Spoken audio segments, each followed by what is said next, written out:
Good morning, everybody. It is Tuesday, November 16th, 2021, and we're going to be getting started here with our pre-market analysis on the S&P 500 futures market.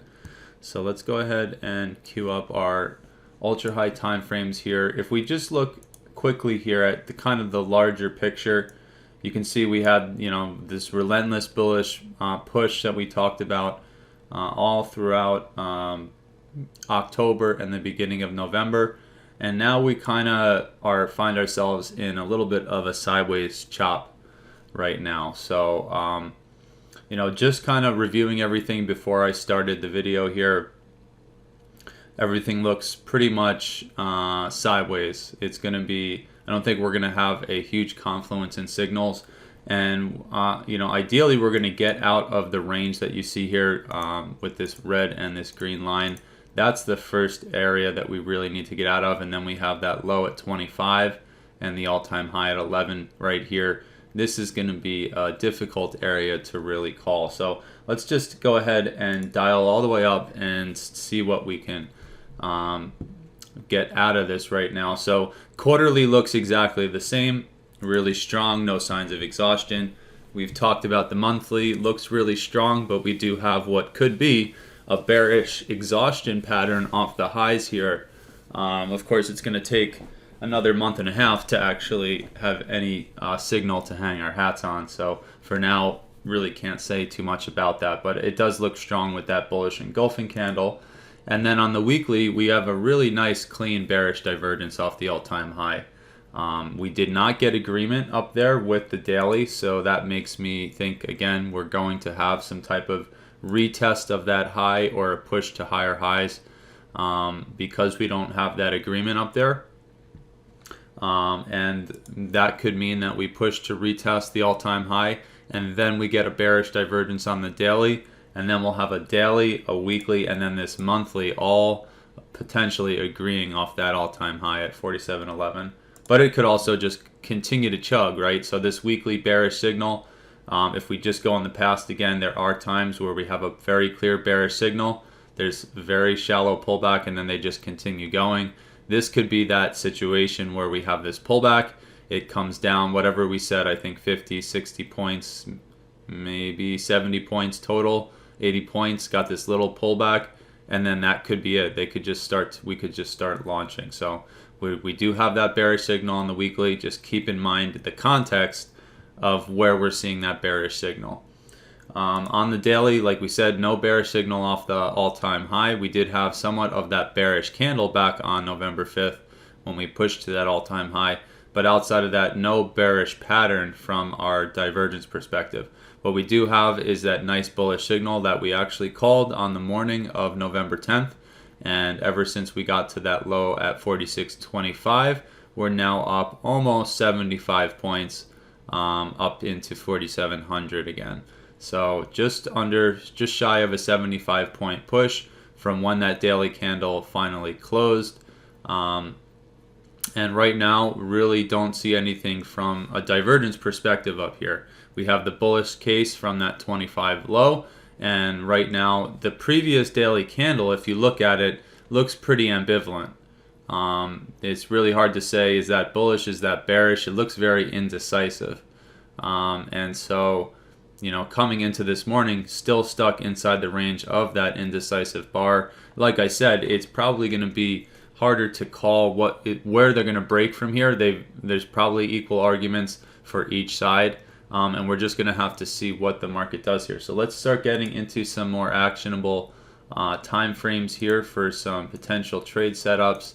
Right now, the 4 hour, as you can see, is pretty much kind of a mix. We do have a lot more bullish arguments off of the lows right now than we do off bearish arguments off the highs.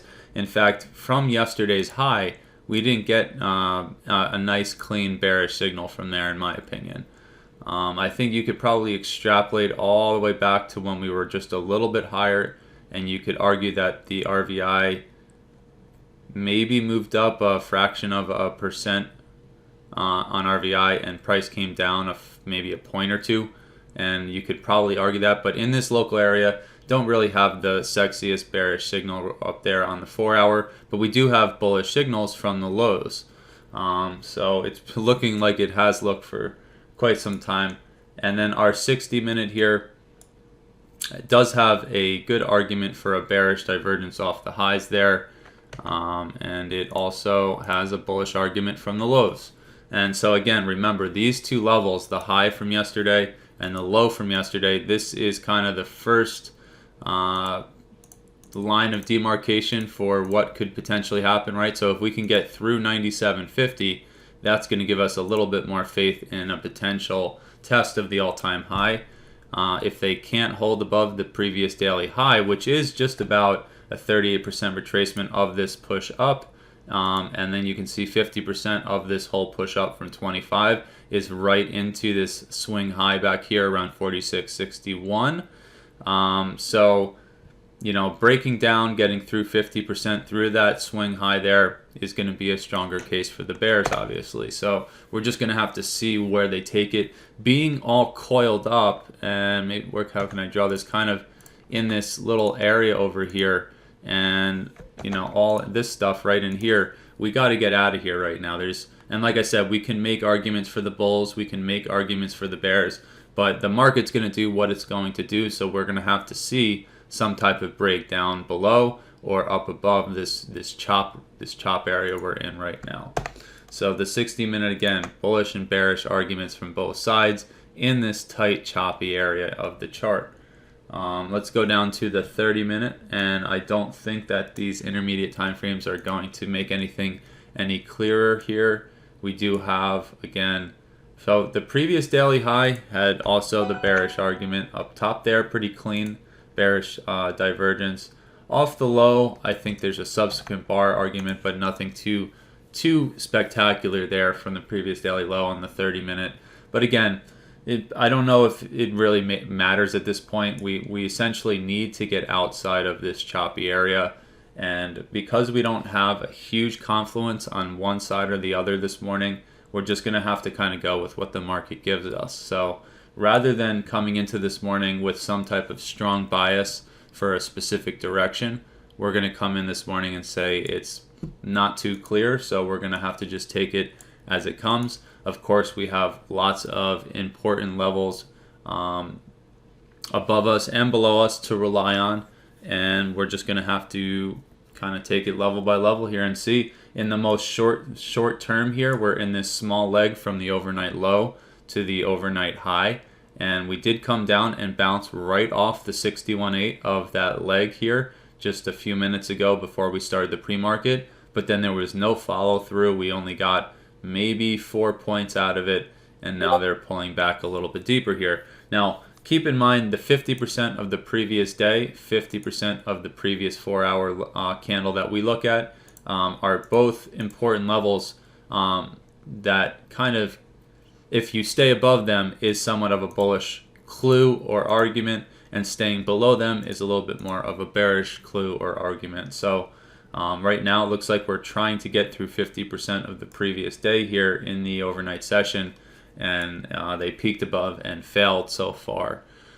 So that's where we're at. Quickly, just want to point out the 10-minute just had a really clear bearish divergence off the high that they made here just a few minutes ago, right off our eye level, almost to the tick again, and is failing with that off that bearish divergence right now. So, you know, again, who knows what's going to happen here. It looks like there's good arguments on either side, and again, we have to get outside of this whole sideways choppy area and before we can have confidence one way or the other. And again, keep in mind, it pulls back to 50% of this whole move here from 25 all the way up. 50% brings us right back to that 61 swing high. Hey, the bulls could jump in right there and hold it, or even let it go a little bit deeper to the 61 and jump out and push to new all-time highs. There's really no way to know into